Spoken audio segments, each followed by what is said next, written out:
Michael Porter discusses the 5 forces in that video, but he also brings up a couple of terms you may not be familiar with.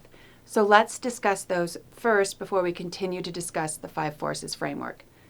He talks about zero-sum and positive-sum competition.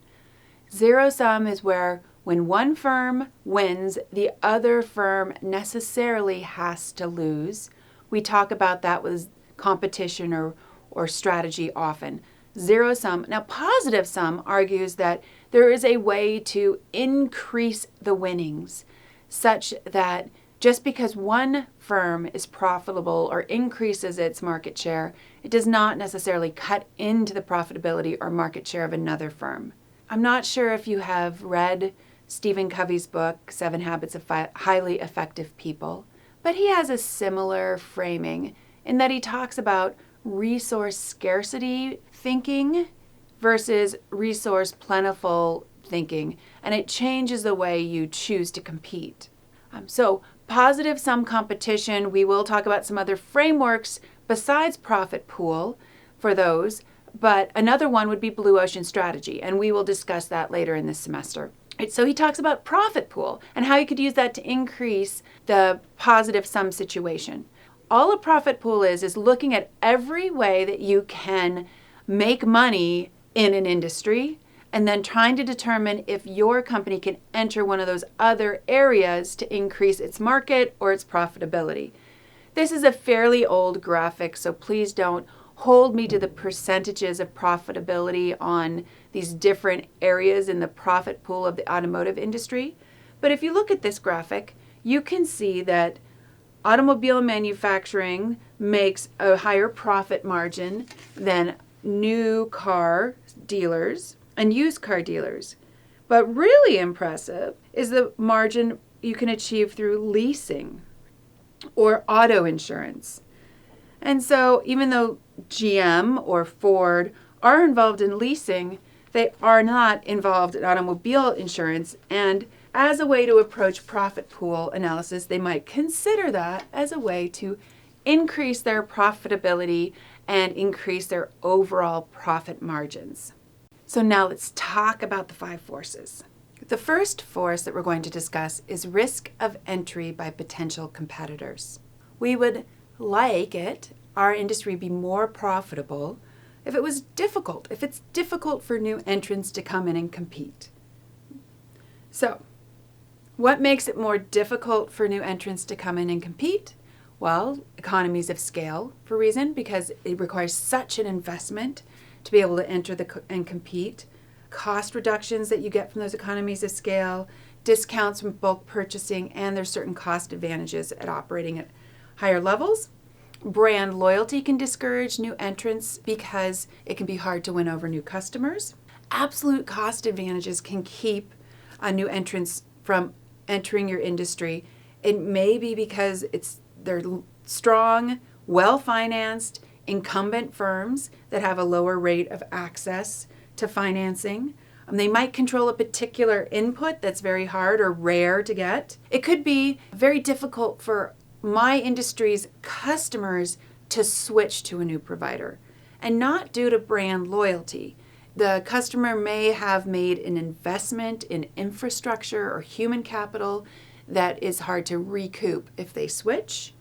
And then obviously government regulation can hamper new entrants into an industry.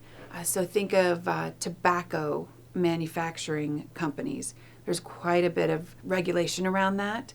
Or, for example, power producers, energy producers who have contracts over regions. That regulation can then squeeze out other providers. So let's talk for a minute about an industry that has huge economies of scale. The U.S. beer industry. If you look at it, and this information is from 2015. I tried to get 2016 data, but I couldn't quite get it. So we're working with 2015 data. But within the U.S. beer industry, now let me reiterate this. When you are doing a 5 forces analysis, you must clearly indicate what industry you are applying it to. Otherwise, your rating of low, medium, or high for each of these forces may not make sense. If somebody's assuming it's a bigger industry, a broader industry, a bigger geographic scope. So be very clear. So we're doing the U.S. beer industry. 80% of beer consumed is produced by 3 companies. So we call that highly consolidated industry.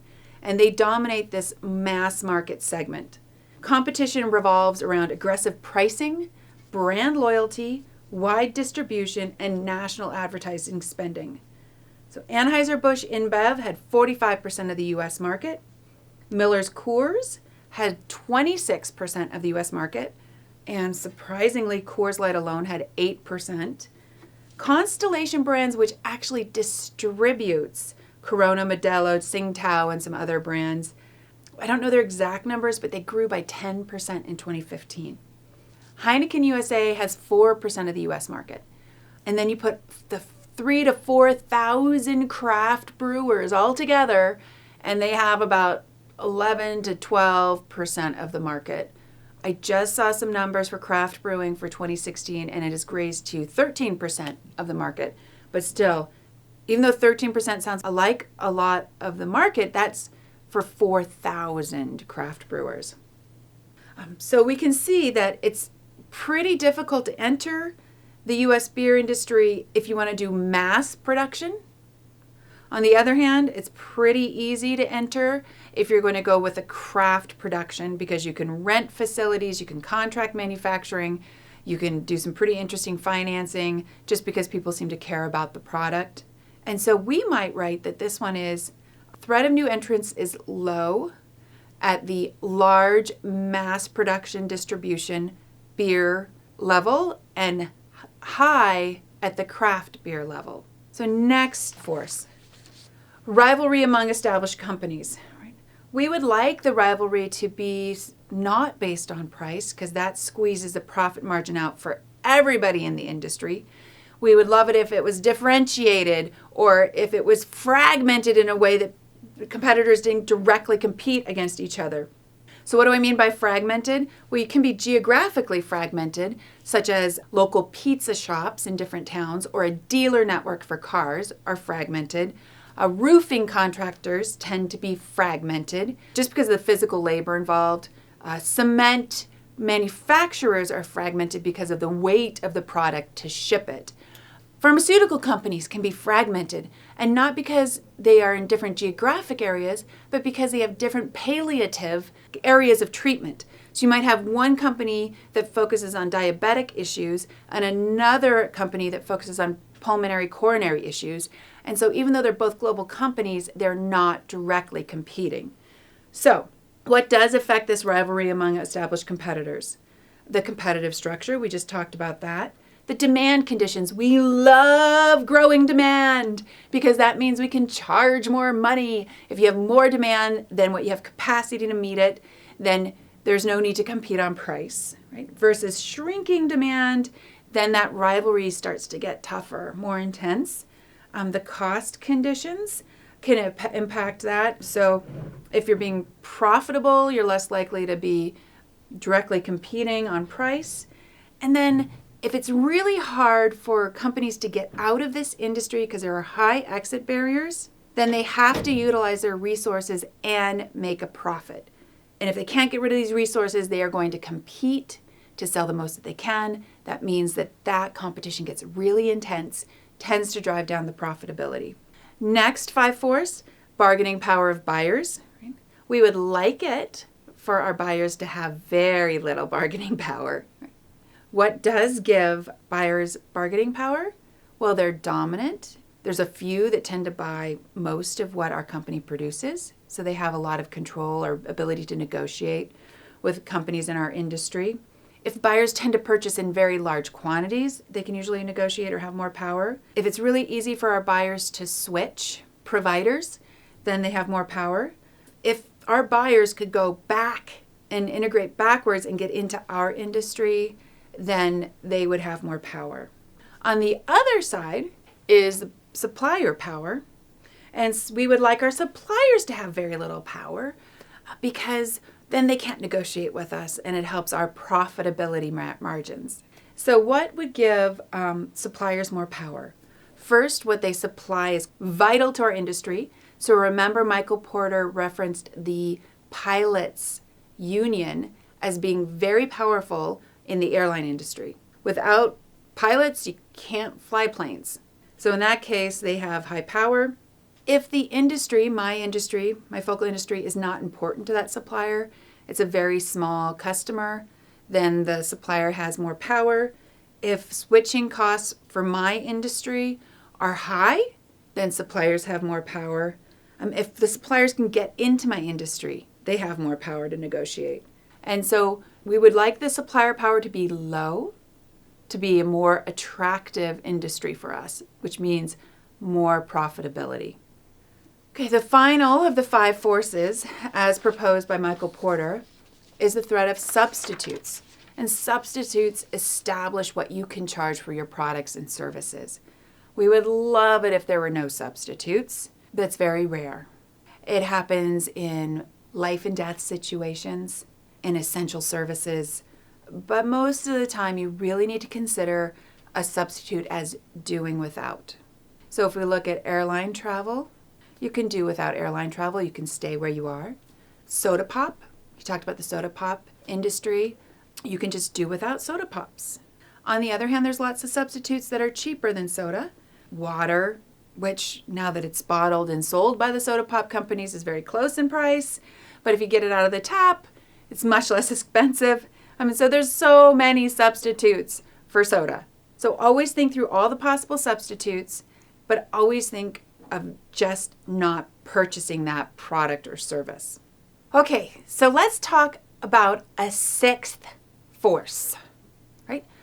You read the chapter, it talked about 5 forces. Where's the 6th force coming from? Well, Andrew Grove, when he was CEO at Dell, came up with this idea of a 6th force. The 6th force is complementers. And think about it. These complementers often increase your buyer's switching costs. They may make your buyers more brand loyal. And so those complementers help your industry be more profitable. Think of all the apps that you might buy for your smartphone, whether you're buying them in the Apple App Store or in the Google App Store.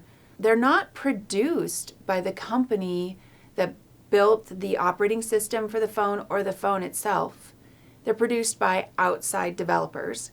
But once you are integrated, you have those integrated into your system and your phone, and you're used to using them, then you're much less likely to switch. So always try to think if there's a complementer to your industry.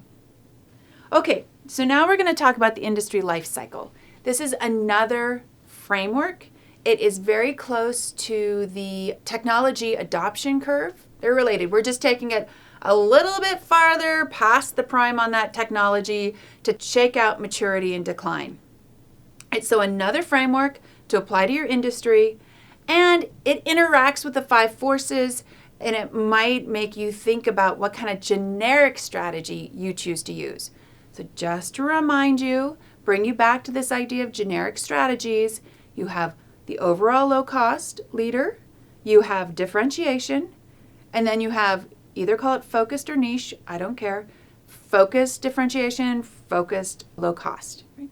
And so these come to play within the 5 forces and within the industry life cycle. So take a look at this graphic. You'll notice that there are 5 stages in this industry life cycle. If you were to look at another industry life cycle graphic, you may see one with 4 stages. Either is fine, but just for the sake of our class, we're going to use it as a 5-stage.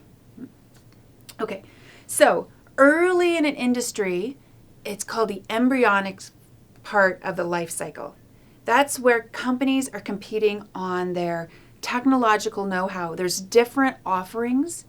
So think of virtual reality hardware right now. There is no one dominant design that has maximized the value proposition to mass amount of users. So it's early adopter time. People are buying a technology or a service based on their individual needs and interest, right? It could be because they are early adopters. It could be because they are uniquely early to needing this particular service or product. Right? So VR hardware, we could say, is embryonic. Now, once this dominant design or this value proposition is figured out for a mass market, then we get into this growth stage. The growth stage, just like I said, is when you have, earlier with Five Forces, we love it when there's growing demand. And that's what's going on here. You have growing demand. You don't have the capacity to fulfill all that demand. And you can imagine that the firms in there there's many, many differentiated firms.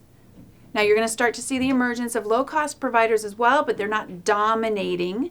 There's a very healthy ecosystem of differentiated firms and low-cost leaders in their generic strategies.